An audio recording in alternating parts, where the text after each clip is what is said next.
ചെറുകഥ ഫ്രാന്തി. രചന തോമസ് കാവാല. പട്ടണത്തിലെ ഒരു പ്രശസ്തമായ പലചരക്ക് കടയുടെ വാതിൽക്കൽ ഇരുന്ന് അവൾ ചിരിച്ചു.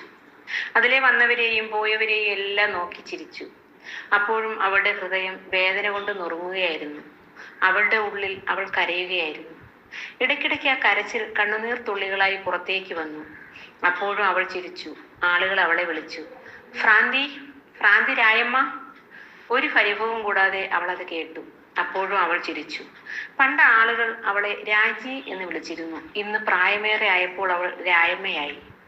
പ്രണയിച്ചയാളെ പ്രാണന് തുല്യം സ്നേഹിച്ചതായിരുന്നു അവൾ ചെയ്ത തെറ്റ്. അതിന് കൊടുക്കേണ്ടി വന്ന വില അവളുടെ പ്രാണനും. എല്ലാം നഷ്ടപ്പെട്ടപ്പോഴും ഒന്നും നഷ്ടപ്പെട്ടിട്ടില്ല എന്ന് വിചാരിച്ച് നടന്ന് അവൾ ഭ്രാന്തിയായി.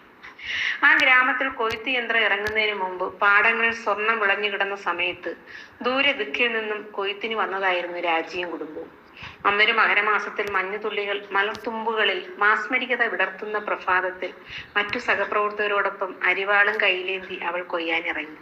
പ്രഭാത സൂര്യൻ കിഴക്കുതിച്ചുയർന്ന് തന്റെ രൂക്ഷഭാവങ്ങൾ പ്രകടിപ്പിക്കാൻ തുടങ്ങിയപ്പോൾ അവൾ കൊയ്തിട്ട കതിരുകൾ കെട്ടി കറ്റകളാക്കി അടുക്കി വെച്ചിട്ട് സാവധാനം അടുത്തുള്ള തെങ്ങിൻ തോപ്പിന്റെ തണലിലേക്ക് നീങ്ങുകയായിരുന്നു. അപ്പൊ പെട്ടെന്ന് അവളുടെ പിന്നിൽ ഒരു സ്വരം കേട്ടു. രാജി, എങ്ങനെയുണ്ട് നെല്ല്? മുതലാളിയുടെ മകൻ അപ്പീച്ചനായിരുന്നു അത്. നല്ലത് തന്നെ, അവൾ മറുപടി പറഞ്ഞു. ഇത് വാങ്ങിക്കൂ.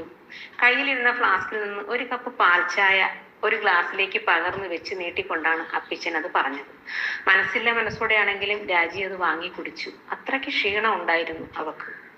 അവരൊക്കെ വലിയ വീട്ടുകാർ, പണവും പത്രാസും ഉള്ളവർ. അവർക്ക് മുമ്പിൽ താൻ വെറും ഒരു അശ്രുവാണല്ലോ എന്ന് അവൾ മനസ്സിൽ പറഞ്ഞു. നിങ്ങൾ എവിടെയാ താമസിക്കുന്നത്? അപ്പീച്ചൻ തുടർന്ന് ചോദിച്ചു. ബണ്ടിൽ ഒരു ടെന്റ് കെട്ടി അവിടെയാ താമസം. അപ്പീച്ചൻ ഒരു സുന്ദരനായ ചെറുപ്പക്കാരനും അവിവാഹിതനുമായിരുന്നു. കോളേജിൽ പഠിച്ചുകൊണ്ടിരിക്കുന്നു. മറുപടി പറയുമ്പോഴും അപ്പീച്ചന്റെ കണ്ണുകൾ അവളെ വീക്ഷിക്കുന്നത് അവൾ കടക്കണ്ണിലൂടെ കണ്ടു. രാജി അതീവ സുന്ദരിയായിരുന്നു. താഴ്ന്ന ജാതിക്കാരിയാണെങ്കിലും അവളുടെ സുന്ദരമായ കണ്ണുകളും ഇടതൂർന്ന് വളരുന്ന മുടിയും നീലക്കാർ വർണ്ണനയും ഓർമ്മിപ്പിക്കുന്ന നിറവും വളരെ ആകർഷകമായിരുന്നു. നിങ്ങൾ എത്ര പേരുണ്ട്? അപ്പച്ചൻ സൗഹൃദ ഭാവത്ത് തുടർന്ന് ചോദിച്ചു. 15 പേർ, രാജി മറുപടി പറഞ്ഞു. എവിടെയാ സ്ഥലം? കരുവാറ്റ. അയ്യോ, ഇത്രയും ദൂരം വന്നോ? ഞങ്ങളുടെ നാട്ടിൽ പണിയൊന്നും ഇല്ല. പഠിച്ചതാണോ? 8ാം ക്ലാസ് വരെ, പിന്നെ ദാരിദ്ര്യം കൊണ്ട് പഠിത്തം നിർത്തി. അപ്പച്ചനും രാജിയും തമ്മിലുള്ള ബന്ധം കൂടുതൽ ദൃഢമുള്ളതായി തീർന്നു. കൊയ്ത്ത് കഴിഞ്ഞ് കരുവാറ്റയ്ക്ക് തിരിച്ചുപോയ രാജിയെ അന്വേഷിച്ച് അപ്പച്ചൻ പല പ്രാവശ്യം അവരുടെ വീട്ടിൽ ചെന്നു. അങ്ങനെ അവർ തമ്മിലുള്ള പ്രേമബന്ധം നാട്ടുകാർ അറിഞ്ഞു. പിന്നീടുള്ള വർഷങ്ങളിലും രാജിയും കുടുംബവും അവിടെ തന്നെ കൊയ്ത്തിന് വന്നുകൊണ്ടിരുന്നു. 4ാം വർഷം രാജി കൊയ്ത്തിന് വന്നപ്പോൾ അപ്പച്ചൻ പറഞ്ഞു, നിന്നെ ഞാൻ കല്യാണം കഴിക്കാൻ പോവുകയാണ്.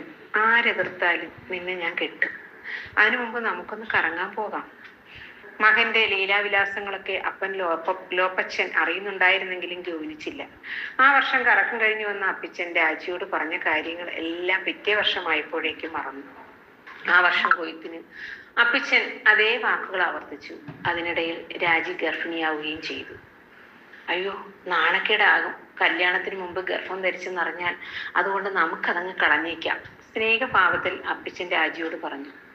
അപ്പോൾ തന്നെ രാജിയുടെ സമനില തെറ്റിയിരുന്നു. ഗർഭചിത്രത്തെ അവൾ എതിർത്തെങ്കിലും വീട്ടിലറിഞ്ഞാൽ ഉണ്ടാകുന്ന ഭവിഷ്യത്തുകൾ ഓർത്തപ്പോൾ അവൾ അതിന് സമ്മതിച്ചു. വിവരവും വിദ്യാഭ്യാസവും ഇല്ലാത്ത ആ പൊട്ടിപ്പെണ്ണ് അവൻ പറഞ്ഞതെല്ലാം വിശ്വസിച്ചു. ഗർഭവും മലസലും പലതവണ ആവർത്തിച്ചു. അവസാനം അവളെയും കൊണ്ട് പട്ടണത്തിൽ പോയി അവളെ അവിടെ പലർക്കും കാഴ്ചവെച്ചു. അതോടെ അവളുടെ മാനസിക നില പാടെ തകർന്നു. പിന്നെ അപ്പച്ചൻ അവളെ തിരിഞ്ഞു നോക്കാതായി. വർഷങ്ങൾ കടന്നപ്പോൾ അവൾ പട്ടണത്തിന്റെ സ്വന്തമായി. പിന്നെ ആളുകൾ അവളെ വേശ്യ എന്ന മുദ്ര കുത്തി തുടങ്ങി. അന്നൊരിക്കൽ ഒരുത്തൻ കാമഭ്രാന്തുമായി അവളെ കടന്നു പിടിച്ചു. അയാൾക്ക് അപ്പച്ചന്റെ രൂപസാദൃശ്യം ഉണ്ടായിരുന്നു. പിന്നെ അവൾ അമാന്തിച്ചില്ല. വഴിവെക്കൽ കിടന്ന ഒരു കൂർത്ത കല്ലെടുത്ത് അയാളുടെ കണ്ണും മൂക്കും ചെവിയും നെഞ്ചും ചേർത്ത് ഞാനിടിച്ചു, ചത്ത് മലക്കും വരെ. പിന്നെ കുറേ വർഷങ്ങൾ ജയിലിലായിരുന്നു. എത്ര വർഷം എന്ന് രായ്മയ്ക്ക് പോലും അറിയില്ല. അവിടെ രോഗത്തിനൊരു ശമനവും ഉണ്ടായില്ല. പക്ഷേ കാമഭ്രാന്തന്മാരുടെ ശല്യമില്ലായിരുന്നു. ഒരു സുപ്രഭാതത്തിൽ അവർ അവിടെ നിന്ന് രായ്മയെ തുറന്നു വിട്ടു, കാമവെറിയന്മാരുടെ കൈകളിലേക്ക്. രായമ ഇന്നും ആ കടത്തിണ്ണയിൽ കിടന്നുറങ്ങുന്നു. ഗ്രാമത്തിൽ നിന്നുള്ള ചിലർക്കെങ്കിലും അവളെ അറിയാം. സുന്ദരിയായ രാജി. ഇന്ന് അവൾക്ക് 70 വയസ്സെങ്കിലും പ്രായം കാണും. പക്ഷേ ഇപ്പോഴും ചന്തത്തിന് ഒരു കോട്ടവും സംഭവിച്ചിട്ടില്ല. ആകാശത്തിലെ നക്ഷത്രങ്ങളെക്കാൾ തേജോമയമായിരുന്നു അവളുടെ കണ്ണുകൾ. ചിലപ്പോഴൊക്കെ ആ കണ്ണുകൾ കോട്ടി അവൾ ചില വികൃതികൾ കാണിച്ചിരുന്നു എന്ന് മാത്രം. മറ്റു ചില ദിവസങ്ങളിൽ അവളുടെ പ്രണയം പൂക്കും, അപ്പോൾ അവളുടെ ഭ്രാന്ത് മൂക്കും, അപ്പോൾ ചിരിക്കും, ഇടയ്ക്കിടയ്ക്ക് കരയും, പിന്നെ അലറും. അവൾ ഓർമ്മകളിൽ നിന്ന് ഒളിച്ചോടാൻ ശ്രമിച്ചുകൊണ്ടേയിരുന്നു.